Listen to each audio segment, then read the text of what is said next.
L'Amérique, terre de liberté, de promesses, de réussite. Hollywood, Silicon Valley, Wall Street, autant de symboles d'une réussite planétaire. L'Amérique brille toujours comme un phare de liberté et de prospérité. Le rêve américain, cette promesse d'une vie meilleure, attire encore des millions de regards à travers le monde. Mais derrière les gratte-ciel et les villas luxueuses, une autre Amérique lutte pour exister. Celle des invisibles, des oubliés, des sans-abri. Des centaines de milliers d'âmes errent, invisibles, dans les rues des grandes villes, les oubliés d'une nation qui célèbre la richesse et le succès. En 2025, le nombre de personnes vivant sans domicile fixe aux États-Unis dépasse les 650 000, un chiffre glaçant pour un pays dont l'économie pèse plus de 26 000 milliards de dollars. Une contradiction flagrante que beaucoup préfèrent ignorer. Car affronter cette réalité, c'est admettre que le rêve américain n'est pas accessible à tous. Pourquoi, dans l'un des pays les plus riches du monde, tant de vies sombrent-elles dans l'oubli? Pourquoi les rues de Los Angeles, de New York, de Chicago, sont-elles devenues des refuges de fortune pour ceux que le système a abandonnés? Ce documentaire n'est pas une simple chronique de la misère. C'est un voyage, un regard brut et sans filtre sur une réalité qui dérange. De la côte ouest à la côte est, nous partons à la rencontre de ceux qui vivent dans l'envers du décor, entre espoir brisé et lutte pour la survie. Le soleil se lève sur Los Angeles. Derrière les palmiers de Venice Beach et les lettres blanches d'Hollywood, un tout autre décor se dresse. Skid Row, quartier tristement célèbre pour sa concentration de sans-abri. Des tentes alignées le long des trottoirs, des visages marqués par la fatigue, la drogue, la solitude. Skid Row est le cœur battant de la crise des sans-abri à Los Angeles. Dans ce quartier de quelques pâtés de maisons, des milliers de personnes vivent dans des conditions que beaucoup associeraient à un pays en voie de développement. Pourtant, nous sommes au centre de la deuxième plus grande ville des États-Unis, à quelques kilomètres des villas d'Hollywood. Ici, chaque jour est une bataille. Une bataille pour un repas, pour un regard humain, pour une place dans un refuge qui affiche complet. À Los Angeles, ville du cinéma et des paillettes, plus de 75 000 personnes vivent dans la rue ou dans des conditions précaires. La flambée des loyers, la spéculation immobilière, la disparition des emplois accessibles, tout cela alimente une spirale descendante qui semble ne jamais s'arrêter. Derrière chaque tente, il y a une histoire. Une ancienne infirmière devenue sans-abri après une opération coûteuse non couverte par son assurance. Un vétéran de guerre traumatisé, abandonné par un système qui l'a envoyé au front mais ne l'a jamais aidé à revenir. Un jeune expulsé de chez lui pour avoir révélé son homosexualité. Un homme d'affaires ruiné après un divorce et une faillite. Les parcours sont variés, mais ils ont tous un point commun. Une société qui échoue à protéger les siens. Aux États-Unis, il suffit d'un accident, d'une maladie, d'un licenciement pour que tout bascule. Il n'y a pas de filet de sécurité solide, pas de système universel de santé, pas de droit au logement. Maria, 42 ans, ancienne employée de bureau, nous confirme « J'avais un travail, un appartement, une vie normale. Puis une maladie, des factures médicales et tout s'est effondré. En 3 mois, j'étais ici. On ne choisit pas de vivre comme ça, la vie vous y pousse. » Maria n'est pas un cas isolé.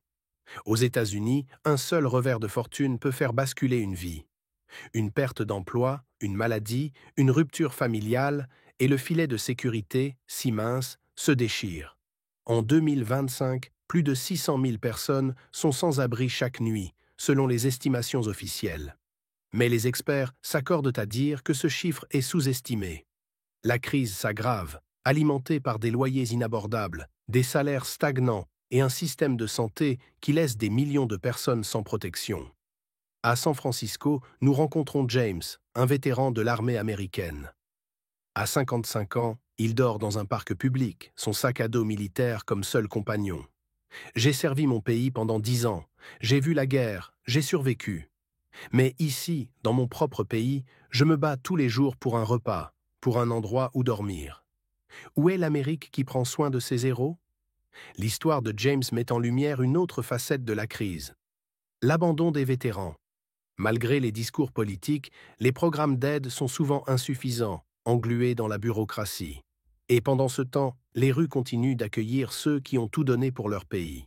À l'autre bout du pays, New York ne fait pas mieux. Derrière les vitrines de Manhattan, les sans-abri dorment dans les stations de métro, sur les marches des églises, dans les recoins des parcs. Beaucoup sont des familles entières, avec enfants et bébés.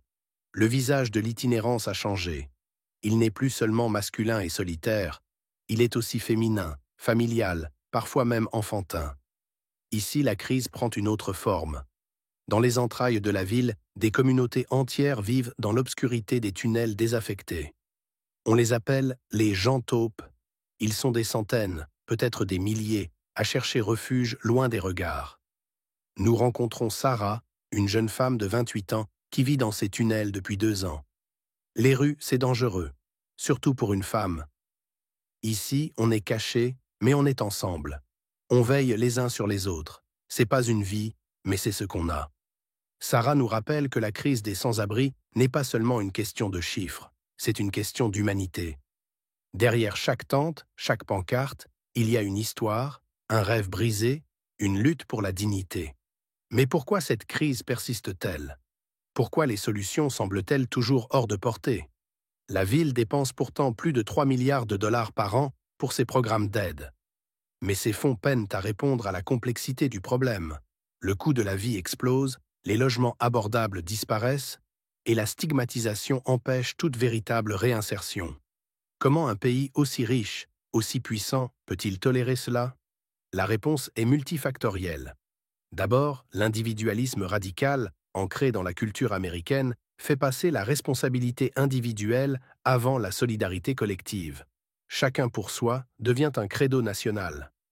Ensuite, les politiques publiques sont souvent inefficaces, fragmentées, mal financées. Les lobbies de l'immobilier et de la santé influencent lourdement les décisions. Et enfin, l'opinion publique elle-même est ambivalente. Entre compassion et rejet, elle oscille, souvent guidée par la peur ou l'ignorance.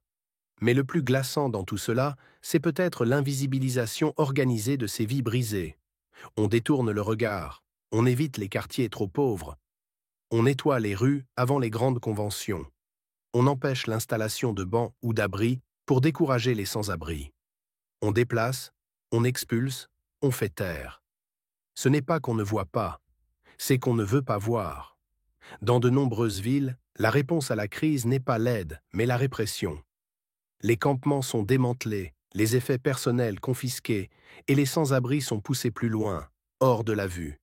Mais cacher le problème ne le résout pas. Au contraire, cela aggrave la détresse et l'isolement. Et pourtant, partout dans le pays, des citoyens se lèvent. Des associations se battent. Des projets alternatifs naissent. Des églises ouvrent leurs portes. Des restaurants offrent des repas chauds.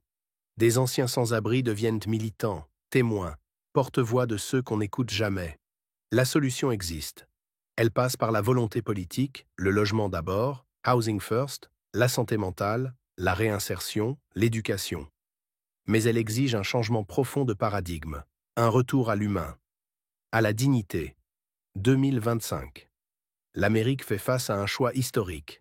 Continuer d'ignorer ceux qu'elle a laissés sur le bord de la route, ou se regarder en face, et décider que plus personne ne doit dormir dehors dans un pays aussi riche. Derrière le rêve, il y a une vérité brutale. Mais affronter cette vérité, c'est peut-être la première étape pour redevenir une nation vraiment grande, non pas par sa richesse, mais par sa capacité à protéger les plus vulnérables. Merci d'avoir ouvert les yeux sur les oubliés du rêve américain. Abonnez-vous et partagez cette vidéo pour briser le silence et construire ensemble un avenir où chaque vie compte.